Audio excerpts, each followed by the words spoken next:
worries. Well, one little contrarian thing for you is I actually did learn this in school, all the way through primary school and high school, which wasn't too long ago. This was actually a not unreasonable size of our curriculum. The question of the gold rush, the question of white Australia. So I guess I've been disproportionately blessed when compared to a lot of other people I've met around Australia who never really touched on much of this history. I was very fortunate to get a first bite of it in my schooling. Obviously, it was all tinged with this kind of negative, accusations that the White Australia policy was kind of premised on bigotry and an unreasonable hatred of foreigners.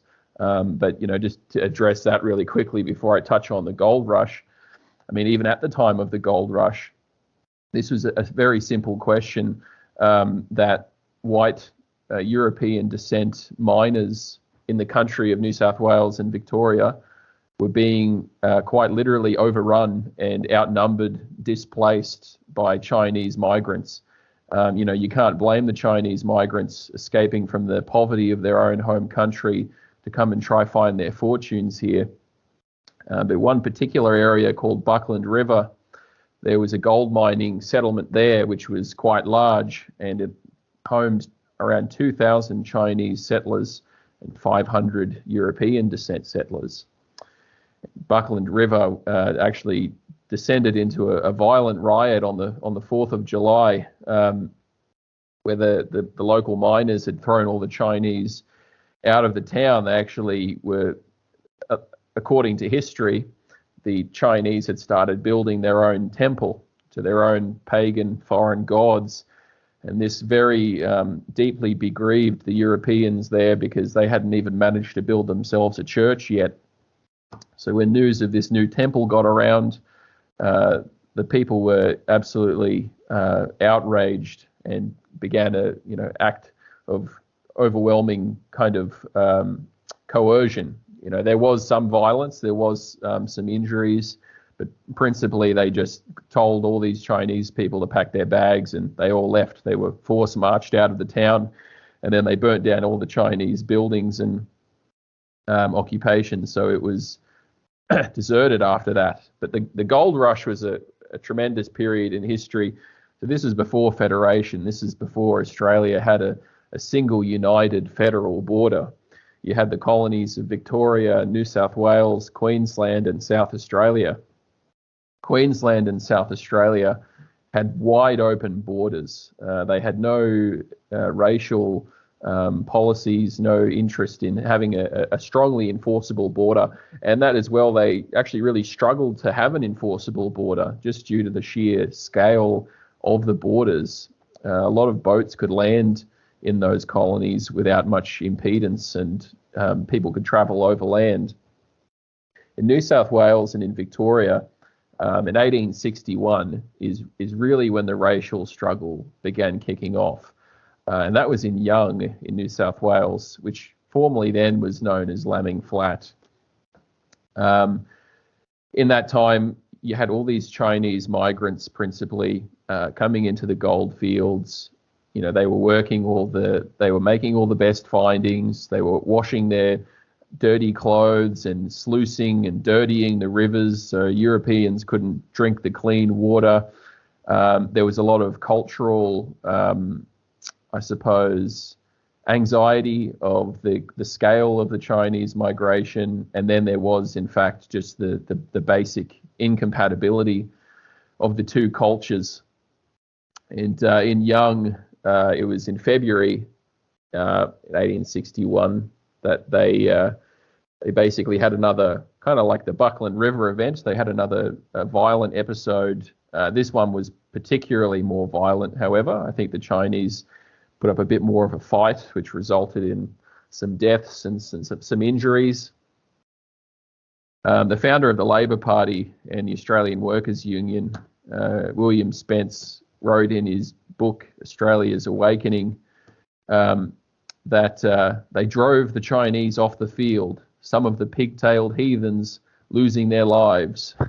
It was quite a violent episode, which resulted in the police trying to arrest a great number of the European rioters or instigators of this kind of rebellion.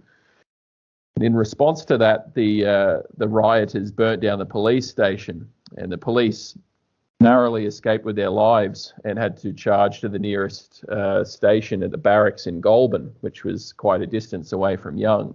So it was a very, very heated, a very spectacular event in Young, which really demonstrated the anger, but also the willpower and the will of these miners to maintain these kind of higher standards on the gold fields, which had been subverted by these cheap Chinese migrants.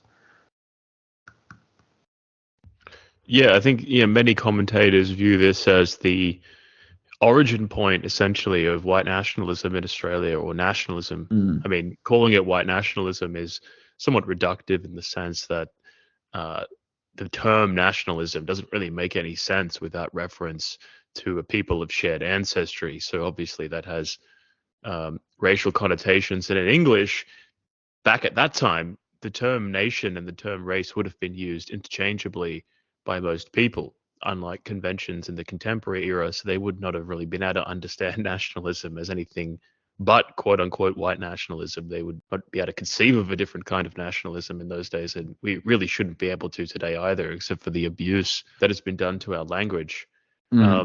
So you have these acts passed in the mid 1850s, I think 1855 in Victoria, 1861 in New South Wales, to restrict the influx of Chinese immigration, obviously in response to this general unrest.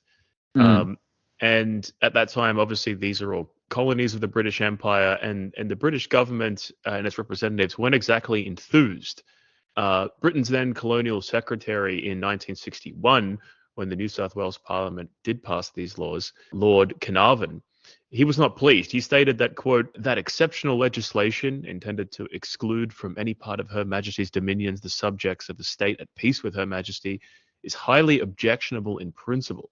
And the pressure was put on after the Chinese stopped flowing in to rescind the laws, and they were actually repealed.